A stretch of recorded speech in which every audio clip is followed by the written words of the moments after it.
Hey guys, it's Krista here, and today I want to talk to you about a controversial subject, which is not to rely on one source of income. I think that anybody who is putting all their eggs in one basket is missing out. You're putting yourself at mega risk for your future. In today's modern economy, it is so possible to make money while you sleep and to build passive sources of income and active sources of income. And I highly recommend that you do both. There is really no such thing as job security anymore. That's a myth. Here in Silicon Valley, many of the main companies in tech have laid off their workforce and replaced them with gig workers who are contractors through third-party agencies who are paid much less than full-time employees. And they're doing this because it's cheaper. So that means for you, you're gonna struggle more because you're gonna make less money, but your rent is gonna be just as high, and the rents keep going up, as well as buying a house or an apartment. So if your housing costs are out of the roof, but yet your income is not growing, on the contrary, you're competing now with gig economy, you need multiple sources of income. So how does that look like, and how do you actually do it? I have written an article with all kinds of side hustles that you can easily and quickly build out, but it all goes back to your area of expertise. You are an expert in multiple areas, I am sure of it. So let's brainstorm and write down all the areas that you are specialized in, and then figure out how you can be utilizing those skills to make money on the side.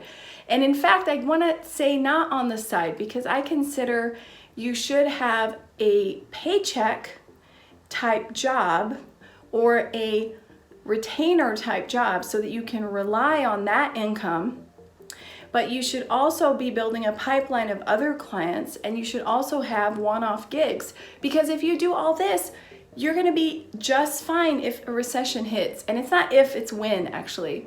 So take your areas of expertise and figure out what is happening in the freelance world with this stuff. Who needs it? How much are they charging? Where are they selling and buying it? And then start building out a personal website. And your personal website displays you as your own personal brand and highlights all those skills that you do. And then you can start adding in testimonials from clients, and you can research and set the right rate to charge people, and you can start offering it as a freelancer. I don't really like that word freelancer either, but it's just like the word gig. It's part of the modern terminology in the workspace. But I would love to call you a consultant. So you're doing consulting work under your own name, charging your clients. It's so easy to get this all set up. And if you need any help, I'm here to help you, because I've done it for 17 years.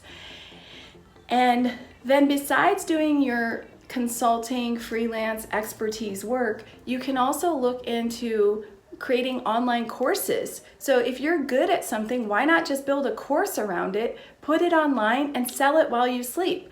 With a minimum marketing budget, you can actually be selling your own expertise as a course, and it will help hundreds of people.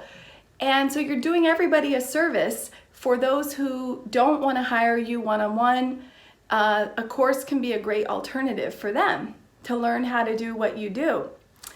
Another option is to write. So you can create a blog about your area of expertise, and this will actually drive traffic towards your site. And later that can lead to more consulting income or more courses sold. So it's all part of this beautiful process, right? If you love your industry, which I assume you do, I'm sure that you can easily write about it. You don't have to be a professional writer to write about these topics that you are already skilled at. The other thing you can do is start speaking. You could go and offer workshops about the topic of your expertise. You can speak at conferences. You can speak at universities. You can speak at association monthly meetups. There's so many ways to just start speaking about your area of expertise. And then you can put that up on your website and say, look at all these speaking gigs I've done, all these trainings I've done. And then maybe people will start hiring you to come in and do more workshops and do more trainings. And those are things you can easily do around your full-time job. In fact, if your employer starts questioning, well, I Googled you online, I found out that you're moonlighting or freelancing, the first thing I would say is, number one, why are you spying on me outside of my work hours? As long as I'm not infringing on the company or stealing company secrets, I can make money with my area of expertise at any time. Unless it's explicitly in your work contract, which I highly would not sign if I were you, you should be able to make money however you want. Of course, there are going to be limits. You should never, never mix your freelance with your full-time work hours. So you have to really keep those strictly separate. You don't answer freelancing calls or emails during work hours and vice versa. If you did that, your employer has the full right to terminate you. And I'm really strict with that. I keep those things completely separate. And number two, I think, is to downsize your life. Instead of, people are always trying to spend more than they earn, to live beyond their means, when really what we should be doing is really being more humble and be more realistic. Save money, downsize, downgrade, stay in your lane, and then see how much you can save of your income every month and put that towards investments. This is such an amazing time where you can make money by giving money. So put those extra dollars into an investment account, and you will have, over a very short time, just a few years, you can have a major nest egg if you're smart and careful. The other thing you can do is invest in real estate, and that's going to be a major passive income source for you. Think about buying a rental property, a vacation property, some place that you know you can easily get rented. And if you're smart and you've saved your money, you've hustled, you're making as much money as possible, you can easily find that within a 3 to 5 year range to invest in that kind of a property. So I hope these tips are helpful to prepare you for any kind of recession. There is no such thing as job security. And I don't care how much your employer loves you, if they don't make money, if they lose, they have to let you go. That's just how the economy works.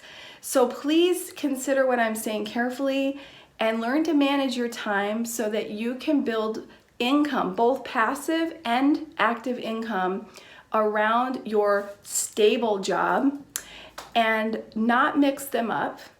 And I guarantee you that this will really help you in the long term for your future. Thanks for watching, guys, and go out there and hustle.